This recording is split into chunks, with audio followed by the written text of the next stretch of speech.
Hello guys, welcome back to my channel. For today's video, I am going to be talking all about how I became an au pair in New York. I'm literally going to be telling you step by step what I did because, listen, I get DMs on the daily of girls asking me, how did I become an au pair in New York? What agency did I go through? How did I get my visa? Literally every question I get asked, and I thought that it would be a good idea to sit down, make a video, have it on my channel, but also when someone asks me in the future, I would just send them this link and then they can watch the video. So before I went to the US and before I even came across Childcare, which is the agency that I went through, I had my own business. It was named Childcare and it was a Christian-based merchandise business. I did Christian t-shirts, Christian mugs, Christian tote bags, and I essentially used it to spread the gospel and things like that. And then in October of last year, I decided to take my small business from Christian merchandise to a clothing brand, and I wanted to produce and sell clothing. Long story short, what happened was the company that I worked with who produced the clothes, they basically made everything wrong. They took my money and they didn't want to give it back. Basically, they stole from me, and it was not fun. It was really not fun. And then this led to me asking, okay, what is my next plan? I am left with no money. What am I going to do? And in that same week, I heard about Childcare. I looked into the website, everything that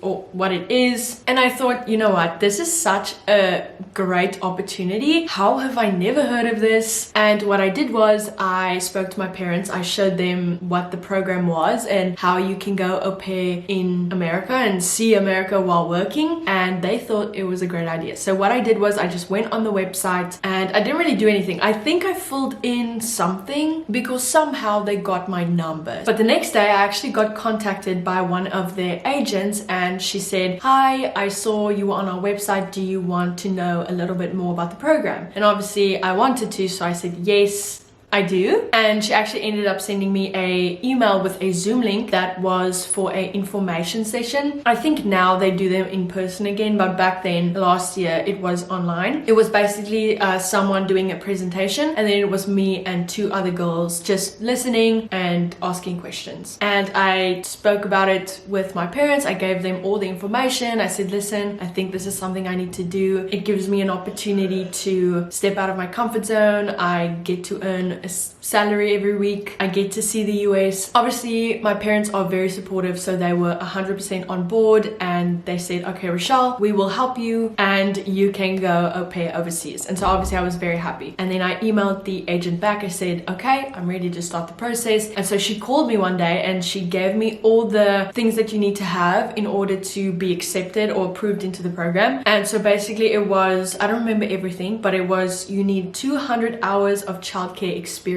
I had 0, so I'm also going to let you know what I did to get those. You needed to be above the age of 18 and under the age of 26. You needed to be vaccinated, was one of them as well. And then obviously I couldn't be approved because I didn't have my 200 hours of childcare experience. So what I did was I started au pairing for a family that lived in a nearby area, and all I did for them was I just drove their kids around. So I would drive the kids from school to their activities and then back. That's literally all I did. My parents are watching the rugby, so you're gonna hear a lot of screaming probably throughout this. Anyway, continuing. And then what I also did was my Tani had her own kindergarten, and so it took like a few weeks. I think it was like a month, and then I had my hours. So what the agent did was she would call the references. So she would call the mom of the kids that I au paired for, and she would call my Tani and she would ask them, can you confirm that Rochelle worked X amount of hours? And then as soon as I got all 200 hours, I got contacted by the agent again, and she said, congratulations, Rochelle, you have been approved into the program. You will now enter the matching pool. That was a Friday. She called me on the Friday. I got my first request from a family that Monday. So I know for a few girls it takes months.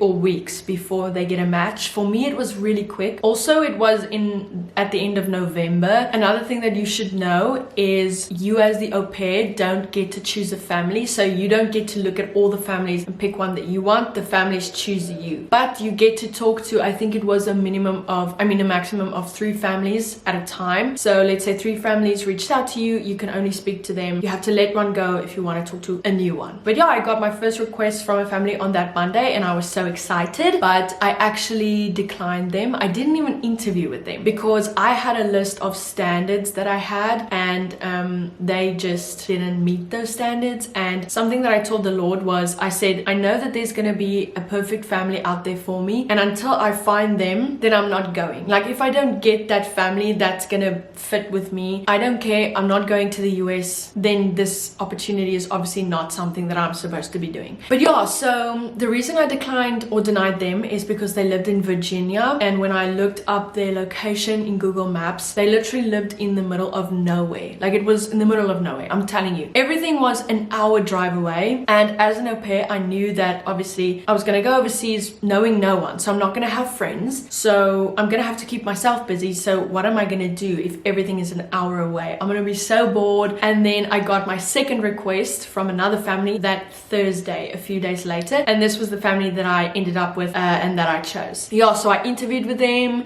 I asked them literally so many questions. Some questions that you need to ask your family in the interviewing process. These are important ones. Is, for example, do you get a credit card for the groceries, or do you have to use your own money and they pay you back? Another one is, do you share a bathroom with the kids, or do you get your own one? And then also another one is, do you get a car on your off days, or do you have to pay for transport? And then another thing is, if you have to pay for the petrol for the car, do you pay it, or do they provide, again, a credit card that you can use? Anyway, so yeah, then I matched with them, and thus began the visa process and the criminal background check, all those little small things. So this is a question I get asked a lot, is about the visa, and I have to say, Cultural Care is such a good company to work with. I literally had no doubts during the whole process. Like, I had an agent obviously that I could call or email and she would answer me. Like, I was never left in the dark. I always knew what I was doing or what I needed to do. And so when the visa process and everything began, they already gave me all the information that I needed before I actually went and booked my visa appointment and things like that. But yeah, if I can touch on the visa process real quick. So to get a visa, it takes a few months.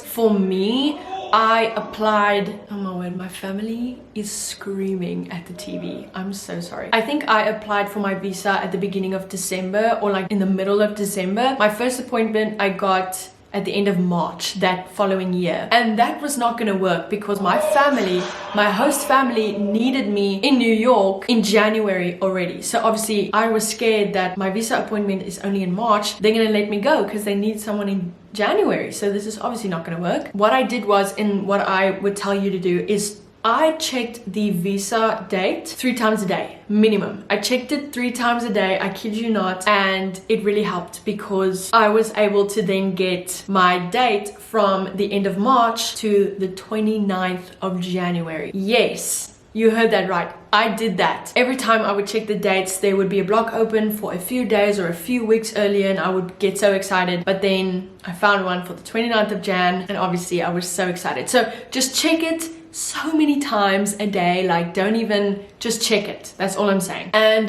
the actual interviewing process for the visa was very general and it was very quick. The type of questions that they ask is, who is your host family? What are their names? I know I got asked, what company am I working with? Who is sending me? Where am I going? What's the address? What does my host mom and my host dad do for work? That's a question that I got asked as well.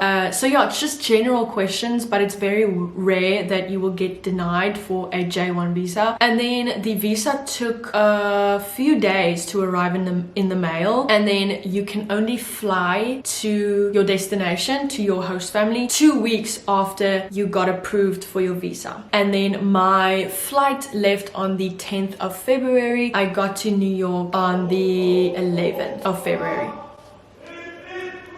Okay, so obviously then I got to my family. My host dad gave me a SIM card. So I know some families will give you a phone. I got a SIM card. Also, I had to open up my own bank account. I had to get a social security number when I was there. If you don't have a license here in South Africa or where your home country is, you're gonna have to probably get a US license so that you can drive. Someone also asked me like about homesickness. If you are someone that does not thrive socially like me, like you struggle to make friends, this might be a difficult thing to do. There are other au pairs in your area, there probably will be, but for me that was very difficult, connecting with other au pairs and making that initial friendship connection. So homesickness I struggled with as well. At the beginning I didn't at all. I was so happy with where I was and what I was doing. I was very much in the honeymoon phase. I didn't even miss home, and then a month in it started to click that I am not able to be with my friends on the weekends. I can't see my parents every day. Like it was difficult. Someone also asked me, because I ended my year early, did I have to finish my credits? No, I did not. I didn't have to do that. Also, let me address why I ended my year early, even though I've already addressed it in my moving back to Cape Town from New York video or vlog. I came back because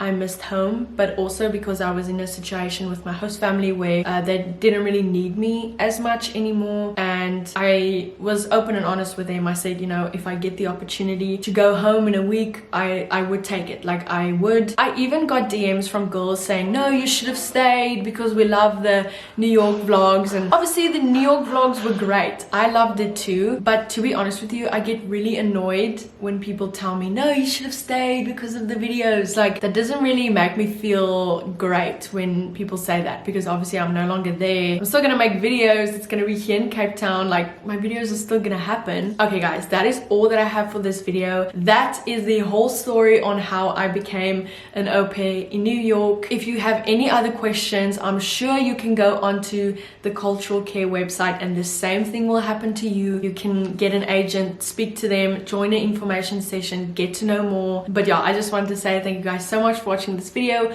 Oh, another thing I get asked is, do I recommend au pairing in the US and going with Childcare and taking this opportunity? Yes, I would. I grew so much. I learned so much about myself and about what I want my future to look like. Also, something that it did for me was it opened up my mind. It made me realize that there is more to life than just my hometown. There is more to life than just what I know, and so it gave me a little bit more confidence about my future plans and what I want to do with my life and with my future. I had so much fun. I will cherish my time in New York forever. Like literally, I had to be there. I had to go. It was one of the best decisions I've ever made, and it still is. Anyway, thank you guys so much for watching this video. If you liked it, then give it a thumbs up, and if you haven't already, subscribe. And yeah, I'll see you guys in my next video. Bye.